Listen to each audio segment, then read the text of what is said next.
आज आमार recipe चिचिंगा with चिंगड़ी। आमरा এই সবজিটিকে চিচিঙ্গা বলি। তোমরা এই সবজিকে কী নামে চেনো অবশ্যই কমেন্টে জানাবে।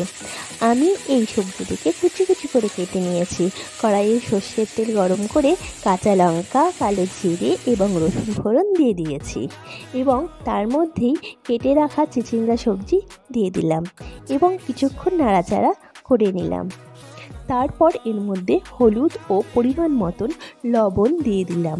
আর লবণ দেওয়ার পরেই সবজি থেকে জল বেরোতে কিন্তু শুরু করে দেবে। এই অবস্থায় গ্যাসের আঁচটা লোতে রেখেছি। গ্যাসের আঁচ বাড়িয়ে দিলে এই সবজিটি রান্না করলে চিচিঙ্গার ওপরের দিকে পুড়ে যায় আর ভেতরের দিকে সেদ্ধ হয় না, কাঁচা কাঁচা থেকেই যায়। তাই সবসময় চিচিঙ্গা রান্নার সময় গ্যাসের আঁচটির দিকে লক্ষ্য রাখতে হবে। আমি এখানে আঁচটা কমিয়ে ঢাকা দিয়ে কিছুক্ষণ রেখে দিয়েছি। কিছুক্ষণ পর ঢাকা খুলে চিচিঙ্গাগুলি ভালো করে ভেজে নিলাম।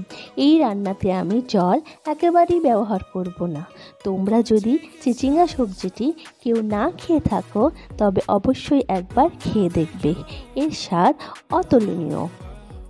আর তোমরা যদি আমার চ্যানেলে নতুন হয়ে থাকো তাহলে আমার চ্যানেলটি অবশ্যই সাবস্ক্রাইব করে দেবে এবং আমার পাশে থাকবে। দেখো বন্ধুরা, এরকম যখন ভাজা ভাজা হয়ে যাবে তখন আমরা চিংড়ি মাছ এতে অ্যাড করব। আমি আগের থেকেই চিংড়ি মাছটি খোসা ছাড়িয়ে ভালো করে ধুয়ে নিয়েছি এবং একটি আস্ত পেঁয়াজ কুচি কুচি করে নিয়েছি। চিংড়ি মাছ ও পেঁয়াজ কুচিটি দিয়ে আরও কিছুক্ষণ ভালো মতো ভাজতে হবে।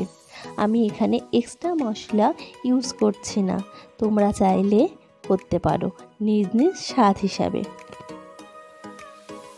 এবার আর কি, সব কিছু ভালো মতো মিশিয়ে নিয়ে রান্না করলেই আমার রেসিপি একদম রেডি।